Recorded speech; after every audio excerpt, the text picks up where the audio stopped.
ਜਿਹੜਾ ਵੀ ਪੰਜਾਬ ਦੇ ਹੱਕ 'ਚ ਲੜਦਾ ਬੇਸ਼ੱਕ ਕਿਸੇ ਹੋਰ ਪਾਰਟੀ ਨਾਲ ਜਿਹੜੀ ਮਰਜ਼ੀ ਪਾਰਟੀ ਹੋਵੇ ਕੰਮ ਸਹੀ ਕਰੇ। ਜੇ ਉਹ ਭਾਜਪਾ ਲੋ ਹੋਵੇ ਨਹੀਂ ਭਾਜਪਾ ਜਿਹੜੀ ਭਾਜਪਾ ਦੀ ਪਾਰਟੀ ਹੈ ਇਹਨੂੰ ਆਪਾਂ ਮਾੜੀ ਨਹੀਂ ਕਹਾਂਗੇ। ਜੇ ਮਤਲਬ ਸਹੀ ਕੰਮ ਕਰੇਗਾ ਉਹਨੂੰ ਵੀ ਸਹੀ ਸਮਾਂ ਕਹਿਣਾ ਪਏਗਾ। ਇਹ ਅਕਾਲੀ ਦਲ ਬਾਦਲ ਦੀ ਗੱਲ ਤੁਸੀਂ ਕੀਤੀ ਹੈ, ਇਹਨਾਂ ਨੇ ਧਰਮ ਨੂੰ ਨੀਵਾਂ ਕਰਤਾ, ਰਾਜਨੀਤੀ ਉੱਪਰ ਕਰਤਾ ਹੈ। ਕਿੰਨੇ ਸਾਲ 15 20 25 32 ਸਾਲ ਦੇ ਸਿੰਘ ਹੈ ਜੇਲ੍ਹਾਂ ਵਿੱਚ ਹੈ, ਉਹਨਾਂ ਨੂੰ ਛਡਾ ਨਹੀਂ ਸਕੇ। ਭਾਈ ਮੈਨੂੰ ਮਿਲੇ ਜੀ ਕਿ ਇਹ ਧਰਮ ਮੇਰਾ ਚੰਗਾ, ਭਾਈ ਕਨਈਆ ਵਾਲੀ ਜੋਤ ਰੱਖੋ ਜਿੰਨਾ ਸਭ ਇੱਕੋ ਹੀ ਨੂਰ ਦਿਖਦਾ।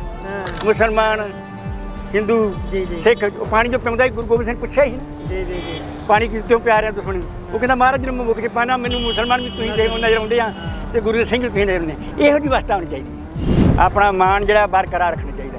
ਜੇ ਤੁਸੀਂ ਸੱਚਾਈ ਤੇ ਚੱਲਦੇ ਹੋ ਨਾ, ਇੱਕ ਪਾਸੇ ਜਿੰਨੇ ਮਰਜ਼ੀ ਕੋਈ ਧਨ ਦੌਲਤ ਦੇ ਦੇ, ਜੇ ਤੁਸੀਂ ਰੱਬ ਦੀ ਲੈਣ ਤੁਰਦੇ ਹੋ ਤੁਸੀਂ ਧਨ ਦੌਲਤ ਨਾਲ ਟਕਰਾ ਦੋਗੇ। ਛੋਟੇ ਸਾਹਿਬ ਨੇ ਟਕਰਾਇਆ ਤੇ ਨਹੀਂ ਕਿ ਗੁਰੂ ਮਹਾਰਾਜ ਨੂੰ ਯਾਦ ਕਰਕੇ ਇਹ ਅਰਦਾਸ ਕਰੋ ਕਿ ਜਿੰਨੇ ਉਮੀਦਵਾਰ ਖੜੇ ਹੋਏ ਆ ਮਾਲਕ ਉਹਨਾਂ ਨੂੰ ਜਿਤਾਈ ਜਿਹੜੇ ਸਹੀ ਕੰਮ ਪੰਜਾਬ ਦੇ ਹੱਕ 'ਚ ਕਰਨ। ਤੂੰ ਜਿਤਾਉਣੇ ਆ ਪੰਜਾਬ। ਵੈਸੇ ਸਾਡੇ ਨਾਲ ਬਾਪੂ ਦਰਸ਼ਨ ਸਿੰਘ ਜੀ ਮੌਜੂਦ ਨੇ, ਕੁਝ ਕਹਿਣਾ ਚਾਹੁੰਦੇ ਨੇ। ਬਾਪੂ ਜੀ ਵਾਹਿਗੁਰੂ ਜੀ ਕਾ ਖਾਲਸਾ ਵਾਹਿਗੁਰੂ ਜੀ ਕੀ ਫਤਿਹ। ਵਾਹਿਗੁਰੂ ਜੀ ਕਾ ਖਾਲਸਾ ਵਾਹਿਗੁਰੂ ਜੀ ਫਤਿਹ। ਮੈਂ ਇਹ ਬੇਨਤੀ ਕਰਨੀ ਚਾਹੁੰਦਾ ਜੀ ਕਿ ਜੋ ਵੀ ਆਪਣੇ ਪੰਜਾਬ ਦੇ ਲੋਕ ਹੈ ਚਾਹੇ ਕਿਸੇ ਪਾਰਟੀ 'ਚ ਕੋਈ ਵੀ ਉਮੀਦਵਾਰ ਖੜਾ ਹੈ ਜਿਹੜਾ ਸਹੀ ਸਟੈਂਡ ਲੈਂਦਾ ਹੈ, ਮੁੱਦੇ ਪੰਜਾਬ ਦੇ ਹੱਕ 'ਚ ਸਹੀ ਲੈਂਦਾ ਹੈ, ਉਹਨੂੰ ਕਾਮਯਾਬ ਕਰਨਾ ਚਾਹੀਦਾ ਹੈ। ਚਾਹੇ ਉਹ ਸਿਮਰਨ ਮਾਨ ਹੈ, ਚਾਹੇ ਖਹਿਰਾ ਹੈ, ਚਾਹੇ ਅੰਮ੍ਰਿਤਪਾਲ ਸਿੰਘ, ਜਿਹੜਾ ਵੀ ਪੰਜਾਬ ਦੇ ਹੱਕ 'ਚ ਲੜਦਾ ਬੇਸ਼ੱਕ ਕਿਸੇ ਹੋਰ ਪਾਰਟੀ ਨਾਲ ਜਿਹੜੀ ਮਰਜ਼ੀ ਪਾਰਟੀ ਹੋਵੇ ਕੰਮ ਸਹੀ ਕਰੇ। ਜੇ ਉਹ ਭਾਜਪਾ ਲੋ ਹੋਵੇ ਨਹੀਂ ਭਾਜਪਾ ਜਿਹੜੀ ਭਾਜਪਾ ਦੀ ਪਾਰਟੀ ਹੈ ਇਹਨੂੰ ਆਪਾਂ ਮਾੜੀ ਨਹੀਂ ਕਹਾਂਗੇ। ਜੇ ਮਤਲਬ ਸਹੀ ਕੰਮ ਕਰੇਗਾ ਉਹਨੂੰ ਵੀ ਸਹੀ ਸਮਾਂ ਕਹਿਣਾ ਪਏਗਾ। ਜੋ ਇਨਸਾਨ ਚੰਗੇ ਕੰਮ ਨੂੰ ਇਨਸਾਨ ਚੰਗਾ ਕਹਿਣਾ ਪਏਗਾ। ਹਾਂ ਕੰਮ ਉਮੀਦਵਾਰ ਦੇ ਸਹੀ ਹੋਣੇ ਚਾਹੀਦੇ ਪੰਜਾਬ ਦੇ ਹੱਕ 'ਚ। ਜਿਹੜਾ ਪੰਜਾਬ ਨਾਲ ਗਦਾਰੀ ਕਰਦਾ ਉਹ ਗਲਤ ਹੈ। ਉਹਨੇ ਖੈਰੀ ਨੇ ਇੱਕ ਮੁੱਦਾ ਉਠਾਇਆ ਹੈ ਕਿ ਜਿੱਦਾਂ ਹਿਮਾਚਲ 'ਚ ਕਾਨੂੰਨ ਹੈ ਕਿ ਪੰਜਾਬ ਦੇ ਵਿੱਚ ਇਹ ਕਾਨੂੰਨ ਬਣਨਾ ਜਿਹੜਾ ਬਾਹਰਲਾ ਕੋਈ ਪੈਲੀ ਖਰੀਦ ਨਾ ਸਕੇ। ਉਹ ਕਿੱਡਾ ਵਧੀਆ ਮੁੱਦਾ, ਉਹਨੂੰ ਲੋਕ ਰੱਦ ਕਰੀ ਜਾਂਦੇ ਨੇ ਪਏ। ਉਹ ਪੇਸ਼ ਹੀ ਨਹੀਂ ਹੋਣ ਦਿੱਤਾ ਕਿ ਵਿਧਾਨ ਸਭਾ ਉਹਨੇ ਕੇਸ ਰੱਖਿਆ। ਇਹ ਵਿਚਾਰਾ ਸਾਨੂੰ ਪੜ੍ਹੇ ਲਿਖੇ ਨੂੰ ਸੋਚਣਾ ਪਏਗਾ। ਹਾਂਜੀ ਕੋਈ ਵੀ ਜਿਹੜਾ ਇਨਸਾਨ ਕੋਈ ਵੀ ਹੈ ਜਿਹੜਾ ਸਹੀ ਕੰਮ ਕਰਦਾ ਉਹ ਨਹੀਂ ਹਿਮਾਇਤ ਕਰਦਾ। ਕੋਈ ਇਹ ਨਾ ਕੋਈ ਮੈਂ ਪਾਰਟੀ ਵੱਜਾਂ ਮੈਂ ਪਾਰਟੀ ਸੋਚ ਆਪਣੀ। ਜਿਹੜੀ ਸ਼੍ਰੋਮਣੀ ਅਕਾਲੀ ਦਲ ਹੈ ਉਹ ਕਹਿੰਦੀ ਵੀ ਕਿ ਮੈਂ ਪੰਜਾਬ ਹਿਤੈਸ਼ੀ ਹਾਂ, ਮੈਂ ਪੰਜਾਬ ਦੀ ਪਾਰਟੀ ਹਾਂ। ਉਹਨਾਂ ਨੇ ਹੁਣ ਕੱਲ ਐਲਾਨਨਾਮਾ ਦੇ ਨਾਮ ਤੋਂ ਪੱਤਰ ਜਾਰੀ ਕੀਤਾ ਜਿਸ 'ਚੋਂ ਪਾਣੀ ਦੀ ਗੱਲ, ਪੰਜਾਬ ਦੇ ਦੀ, ਚੰਡੀਗੜ੍ਹ ਦੀ ਗੱਲ, ਇਹ ਸਾਰੀਆਂ ਗੱਲਾਂ ਨੂੰ ਹੁਣ ਅੱਗੇ ਰੱਖ ਰਹੇ ਨੇ। ਕੀ ਲੱਗਦਾ ਹਾਲੇ ਜਾਨ ਬਚੀ ਹੈ ਅਕਾਲੀ ਦਲ 'ਚ ਪੰਜਾਬ ਦੇ ਲਈ ਸਟੈਂਡ ਲੈਣ ਦੀ? ਇਹਨਾਂ ਨੇ ਅਕਾਲੀ ਦਲ ਬਾਦਲ ਦੀ ਗੱਲ ਤੁਸੀਂ ਕੀਤੀ ਹੈ, ਇਹਨਾਂ ਨੇ ਧਰਮ ਨੂੰ ਨੀਵਾਂ ਕਰਤਾ, ਰਾਜਨੀਤੀ ਉੱਪਰ ਕਰਤਾ ਹੈ। ਇਹ ਜੇ ਧਰਮ ਨੂੰ ਉੱਪਰ ਰੱਖਦੇ ਇਹਨਾਂ ਦੇ ਨਾਲ ਲੋਕ ਸਾਰੇ ਹੁੰਦੇ। ਇਹਨਾਂ ਕੋਈ ਬਰਗਾੜੀ ਦੇ ਆਪਾਂ ਨੂੰ ਹੱਕ ਨਹੀਂ ਮਿਲੇ। ਕਿੰਨੇ ਸਾਲ 15 20 25 32 ਸਾਲ ਦੇ ਸਿੰਘ ਹੈ ਜੇਲ੍ਹਾਂ ਵਿੱਚ ਹੈ, ਉਹਨਾਂ ਨੂੰ ਛਡਾ ਨਹੀਂ ਸਕੇ। ਭਾਈ ਮੈਨੂੰ ਮਿਲੇ ਵੀ ਇਹਨੇ ਸਰਕਾਰਾਂ ਹੀ ਬਣ ਗਈਆਂ। ਹੁਣ ਗੱਲ ਕਰੋ ਕਹਿੰਦੇ ਨੇ ਕਿ ਸਾਨੂੰ ਭੇਜ ਜਿਤਾਓ ਅਸੀਂ ਗੱਲ ਕਰਾਂਗੇ। ਨਹੀਂ ਤੁਸੀਂ ਤੇ ਦੇਖੋ ਜਿਤਾਉਣ ਵਾਲੀ ਗੱਲ ਵੱਖਰੀ ਗੱਲ ਹੈ, ਪਰ ਇੱਕ ਤੁਸੀਂ ਸੋਚੋ ਵੀ ਤੁਹਾਨੂੰ ਹਰ ਇੱਕ ਇਨਸਾਨ ਨੂੰ ਪਤਾ ਹੈ ਕਿ ਕਿਹੜਾ ਇਨਸਾਨ ਗਲਤ ਕੰਮ ਕਰ ਰਿਹਾ। ਜਿਹੜਾ ਸਹੀ ਕਰਦਾ ਉਹਨੇ ਡਰ ਜਾਓ ਉਹਦੇ ਮਗਰ, ਚਾਹੇ ਕਿਸੇ ਪਾਰਟੀ ਦਾ ਹੋਵੇ। ਸਹੀ ਸਟੈਂਡ ਜਿਹੜਾ ਇਨਸਾਨ ਦੇ ਸ਼ੁਭ ਕਰਮ ਕਰਦਾ, ਜਿਹੜਾ ਪੰਜਾਬ ਦੇ ਹੱਕ ਲਈ ਸਹੀ ਬੋਲਦਾ ਉਹਦੇ ਮਗਰ ਰੱਖਣਾ ਚਾਹੀਦਾ। ਪਾਰਟੀਆਂ ਨੂੰ ਉੱਪਰ ਉੱਠ ਜਾਓ, ਪਾਰਟੀਆਂ ਤੋਂ ਉੱਪਰ ਉੱਠਣ ਉੱਠਣ ਦੀ ਲੋੜ ਹੈ।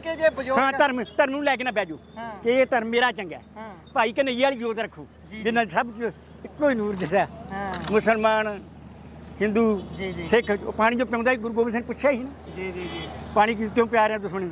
ਉਹ ਕਹਿੰਦਾ ਮਹਾਰਾਜ ਨੂੰ ਮੁੱਕ ਕੇ ਪਾਣਾ, ਮੈਨੂੰ ਮੁਸਲਮਾਨ ਵੀ ਤੁਸੀਂ ਨਜ਼ਰ ਆਉਂਦੇ ਆ ਤੇ ਗੁਰੂ ਸਿੰਘ ਵੀ ਤੁਸੀਂ ਨਜ਼ਰ ਆਉਂਦੇ। ਇਹੋ ਜਿਹੀ ਅਵਸਥਾ ਹੋਣੀ ਚਾਹੀਦੀ ਹੈ, ਬ੍ਰਹਮ ਅਵਸਥਾ ਵਾਲੀ ਗੱਲ ਬਣ ਚਾਹੀਦੀ। ਪਰ ਬਾਪੂ ਜੀ ਗੱਲ ਇੱਥੇ ਤੁਹਾਡਾ ਮੁੱਦਾ ਬਹੁਤ ਚੰਗਾ ਹੈ, ਸਾਨੂੰ ਇਹੀ ਕਰਨਾ ਚਾਹੀਦਾ। ਪਰ ਗੱਲ ਇੱਥੇ ਇਹ ਆ ਜਾਂਦੀ ਹੈ ਜਿਹੜੀ ਪਿਤਾ ਪੁਰਖੀ ਗੱਲਾਂ ਤੁਰੀਆਂ ਆਉਂਦੀਆਂ ਨਾ ਕਿ ਮੇਰਾ ਬਾਪੂ ਇਸ ਪਾਰਟੀ 'ਚ ਸੀ ਮੈਂ ਵੀ ਇਹਦੇ ਨਾਲ ਹੀ ਤੁਰਨਾ, ਉਹ ਵਾਲੀ ਚੀਜ਼ ਵਿੱਚ ਆ ਜਾਂਦੀ ਹੈ। ਉਸ ਤੋਂ ਬਾਅਦ ਫਿਰ ਜਿਹੜੀਆਂ ਪਾਰਟੀਆਂ ਧਨ ਪੱਖੋਂ ਬਹੁਤ ਸਰਵ ਗੁਣ ਸੰਪੰਨ ਨੇ ਉਹ ਪੈਸਾ ਵਾਹ ਦਿੰਦੀਆਂ ਨੇ। ਇਹ ਸਾਰੀਆਂ ਚੀਜ਼ਾਂ ਨੂੰ ਕਿਵੇਂ ਵੇਖਦੇ ਆ ਜਦੋਂ ਅਸੀਂ ਆਪਣੀ ਵੋਟ ਵੇਚਣੀ ਸ਼ੁਰੂ ਕਰ ਦਿੰਦੇ ਆ?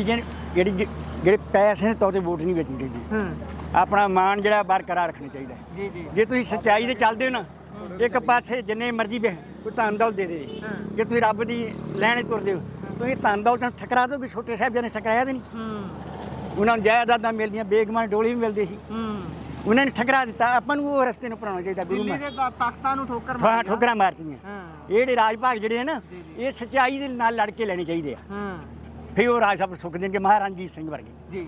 ਕੋਈ ਰਾਜ ਜਾਂਦੇ ਕੋਈ ਚੋਰੀ ਨਹੀਂ ਕਰਦਾ। ਹੁਣ ਸ਼ਰੇਆਮ ਚੋਰੀਆਂ ਹੋ ਰਹੀਆਂ, ਸ਼ਰੇਆਮ ਨਸ਼ੇ ਚੱਲ ਰਹੇ ਨੇ। ਕੀ ਇਹਨਾਂ ਨੇ ਕੀਤਾ? ਕੁਛ ਨਹੀਂ ਕੀਤਾ। ਅਸੀਂ ਆਪਸ 'ਚ ਈਰਖਾ ਕਰੀ ਜਾ ਰਹੇ ਹਾਂ। ਇਹ ਪਿੰਡਾਂ 'ਚ ਧੜੇਬਾਜ਼ੀਆਂ ਨੂੰ ਕਿਵੇਂ ਵੇਖਦੇ ਹੋ, ਜਿਹੜੀਆਂ ਆਪਸ 'ਚ ਹੀ ਲੜ ਕੇ ਮਰ ਜਾਂਦੇ ਨੇ? ਉਹ ਜਿਹੜਾ ਲੀਡਰ ਹੁੰਦਾ ਉਹ ਕੱਲ ਨੂੰ ਪਾਰਟੀ ਬਦਲ ਕੇ ਉਹਨਾਂ ਨਾਲ ਰਲ ਜਾਂਦਾ ਜਿਹਨਾਂ ਤੋਂ ਸਿਰ ਪੜਾਏ ਹੁੰਦੇ। ਬਿਲਕੁਲ ਬਿਲਕੁਲ, ਆਪਾਂ ਨੂੰ ਸਾਰੇ ਪਿੰਡ ਦੇ ਨਾਲ ਪ੍ਰੇਮ ਪਿਆਰ ਨਾਲ ਰਹਿਣਾ ਚਾਹੀਦਾ, ਉਹਨੂੰ ਪਿਆਰ ਨਾਲ ਸਮਝਾਉਣਾ ਚਾਹੀਦਾ ਹੈ ਕਿ ਆਪਾਂ ਨੂੰ ਸਹੀ ਸਟੈਂਡ ਲੈਣਾ ਚਾਹੀਦਾ, ਆਪਾਂ ਇਹਨਾਂ ਪੈਸੇ ਪਿੱਛੇ ਨਹੀਂ ਆਪਣਾ ਮਨ ਵੇਚਣਾ ਚਾਹੀਦਾ। ਬਹੁਤ ਚੰਗੀਆਂ ਗੱਲਾਂ। ਹਾਂ, ਮੈਂ ਇਹ ਕਹਿਣਾ ਕਿ ਗੁਰੂ ਮਹਾਰਾਜ ਨੂੰ ਯਾਦ ਕਰਕੇ ਇਹ ਅਰਦਾਸ ਕਰੋ ਕਿ ਜਿੰਨੇ ਉਮੀਦਵਾਰ ਖੜੇ ਹੋਏ ਆ ਮਾਲਕ ਉਹਨਾਂ ਨੂੰ ਜਿਤਾਈ ਜਿਹੜੇ ਸਹੀ ਕੰਮ ਪੰਜਾਬ ਦੇ ਹੱਕ 'ਚ ਕਰਨ। ਤੂੰ ਜਿਤਾਉਣੇ ਆ। ਪੰਜਾਬ ਵੈਸੇ ਹੀ ਬਹੁਤ ਗਰਕ ਚੁੱਕਾ ਹੈ, ਕਰਜ਼ੇ ਦੇ ਥੱਲੇ ਆਪਾਂ ਆਏ ਹੋਏ ਆ, ਪਾਣੀ ਸਾਡਾ ਲੁੱਟਿਆ ਜਾ ਰਿਹਾ, ਚੰਡੀਗੜ੍ਹ ਸਾਡੇ ਤੋਂ ਖੋਹ ਰਿਹਾ। ਗੱਲ ਇਹਦੀ ਕੋਈ ਨਹੀਂ ਕਰਦਾ। ਹਾਂ ਜੀ, ਹਰ ਕੋਈ ਗੱਲ ਕਰਦਾ ਵੀ ਸਾਡਾ ਚਿਹਰਾ ਵੱਡਾ। ਹਾਂ, ਇਹ ਕੁਰਸੀ ਨੂੰ ਪੈ ਰਹੇ ਨੇ ਜਿੰਨੇ ਦੂਜੇ ਨੇ ਲੋਕ ਕੁਰਸੀ ਨੂੰ ਟੰਬੜੇ ਨੇ, ਕੋਈ ਪਾਰਟੀ ਨਹੀਂ ਦਿਖਾਈ ਇੱਧਰ ਘੁੰਮੀ ਜਾ ਰਿਹਾ। ਸੱਚਾਈ ਤੇ ਰਹੋ, ਡਟੇ ਰਹੋ। ਜੀ ਜੀ, ਇੱਕ ਦਿਨ ਲੱਗ ਜੂ ਐਤਕੀ ਨਾ ਜਿੱਤੂ, ਅਗਲੀ ਵਾਰ ਜਿੱਤ ਜਾਓਗੇ। ਨਾ ਹੋ ਇੱਕ ਦੁਨੀਆ ਤੇ ਜਿਹੜਾ ਬੰਦਾ ਸੱਚਾਈ ਉਹ ਦੁਨੀਆ ਦੇ ਇਤਿਹਾਸ ਦੇ ਨਾਂ ਲਿਖਿਆ ਜਾਊ। ਸਹੀ ਗੱਲ ਆ। ਹੁਣ ਕਹਿ ਰਹੇ ਨੇ ਖੈਰੇ ਨੂੰ ਲੋਕੀ ਗਲਤ ਕਹਿ ਰਹੇ ਨੇ, ਦੂਜੇ ਪਾਰਟੀਆਂ ਇੰਜ ਹੋਇਆ, ਪਰ ਖੈਰਾ ਜਿਹੜਾ ਸਟੈਂਡ ਸਹੀ ਲੈ ਰਿਹਾ, ਇੱਕ ਦਿਨ ਇਹਦਾ ਇਤਿਹਾਸ ਲਿਖਿਆ ਜਾਏਗਾ, ਬਿਲਕੁਲ ਲਿਖਾ ਲਓ ਜੋ ਲਿਖਿਆ ਜਾਏਗਾ। ਜਾਪੇ ਕਾਨੂੰਨ ਚ ਕੌਣ ਬੋਲੇ ਆ? ਤੁਸੀਂ ਖੈਰੇ ਦੇ ਹੱਕ 'ਚ ਲੱਗਦੇ ਹੋ। ਹੱਕ 'ਚ ਮੈਂ ਇਹ ਕਰਕੇ ਆ ਕੋਈ ਵੀ, ਤੁਸੀਂ ਮੇਰੀ ਗੱਲ ਸੁਣੋ, ਉਹਨੇ ਸਟੈਂਡ ਕਿੱਥੋਂ ਗਲਤ ਲਿਆ ਮੈਨੂੰ ਦੱਸੋ। ਠੀਕ ਹੈ, ਜਿਹੜੇ ਆਮ ਪਾਰਟੀ ਨੇ ਕੇਜਰੀਵਾਲ ਤੇ ਵਿਰੋਧੀ ਪਾਰਟੀ ਦਾ ਨੇਤਾ ਸੀ, ਜੇ ਉਹ ਲਾਲਚੀ ਹੁੰਦਾ ਉਹਦੇ ਗੁਣ ਗਾਈ ਜਾਂਦਾ, ਉਹ ਉਨਕੀ ਵਿਰੋਧੀ ਪਾਰਟੀ ਨੇ ਤਾਂ ਛੱਡਣ ਦੀ ਲੋੜ ਸੀ। ਜੀ ਜੀ, ਉਹ ਸਟੈਂਡ ਲੈਂਦਾ। ਜੀ ਜੀ, ਜੇ ਹੁਣ ਅੰਮ੍ਰਿਤਪਾਲ ਦੇ ਕਿਉਂ ਹੱਕ 'ਚ ਉਹਨੂੰ ਡਿਬਰੂ ਜੇਲ੍ਹ 'ਚ ਜਾਣ ਕੇ ਛੱਟਿਆ ਗਿਆ, ਪਰ ਉਹ ਅੰਮ੍ਰਿਤ ਛਕਾ ਰਿਹਾ ਸੀ। ਠੀਕ ਹੈ ਬਾਪੂ ਜੀ, ਪਰ ਜਿਹੜੇ ਗੱਲਾਂ ਕਰਦੇ ਨੇ ਲੋਕ, ਉਹ ਤਾਂ ਇਹ ਕਹਿੰਦੇ ਨੇ ਕਿ ਅੰਮ੍ਰਿਤਪਾਲ ਸਟੇਟ ਲਈ ਖਤਰਾ ਬਣ ਰਿਹਾ। ਬਾਬਾ ਜੀ ਸੰਤ ਜਰਨੈਲ ਪਿੰਡ ਆਇਆ ਸੀ ਨਾ, ਉਹਨੂੰ ਵੀ ਸਟੇਟ ਲਈ ਖਤਰਾ ਕਿਹਾ ਸੀ। ਜਦੋਂ ਅੰਮ੍ਰਿਤਧਾਰੀ ਹੋਏ ਆੜੇ ਵਿਆਹ ਸ਼ਾਦੀਆਂ ਹੁਣ ਅਸੀਂ ਕਰੋੜਾਂ ਰੁਪਏ ਖਰਚ ਕਰਨੇ ਆ, 11 ਬੰਦੇ ਜਾਂਦੇ ਸੀ। ਉਦੋਂ ਮੇਰਾ ਵਿਆਹ ਹੋਇਆ 1999 ਚ, ਮਹਾ 15-20 ਬੰਦੇ ਗਏ ਸੀ ਤੇ ਸਾਡਾ ਜੇ ਵਿਆਹ ਹੋਇਆ ਨਾ ਕਰਜ਼ੇ ਤੋਂ ਬਚ ਗਈ। ਇਹ ਉਹ ਲੈਂਡ ਜਿਹੜੀ ਉਹ ਚੱਲਣ ਲੱਗੀ ਸੀ ਅੰਮ੍ਰਿਤਪਾਲ ਵਾਲੀ ਵੀ, ਜਿਹੜੀ ਸਹੀ ਲੈਣ ਲੱਗਾ ਸੀ, ਉਹਨੂੰ ਜਿਤਾਉਣਾ ਚਾਹੀਦਾ ਵਾਟੋ ਵਟਾਂ। ਆਪਾਂ ਗਰੀਬ ਬਾਜਾਂਗੇ ਕਰਜ਼ਿਆਂ ਫਜ਼ੂਲ ਖਰਚ ਨਾ ਕਿਹੜੀ ਤੀ ਪੈਣ। ਬਾਪੂ ਜੀ ਤੁਹਾਡਾ? ਮੇਰਾ ਪਿੰਡ ਇਧਰ ਆਪਣਾ ਹਲਕੇ ਭਲਾ ਖਾਨਪੁਰ ਹੈ। ਠੀਕ ਹੈ ਜੀ, ਬਹੁਤ ਬਹੁਤ ਧੰਨਵਾਦ। ਧੰਨਵਾਦ ਤੁਹਾਡਾ, ਪੱਤਰਕਾਰੀ ਤੁਸੀਂ ਬਹੁਤ ਹੀ ਕਰਦੇ ਹੋ, ਤੁਸੀਂ ਇਹ ਸਪੀਚ ਲੋਕਾਂ ਨੂੰ ਸੁਣਾਉਣੀ, ਤੁਹਾਡਾ ਧੰਨਵਾਦ। ਧੰਨਵਾਦ ਜੀ।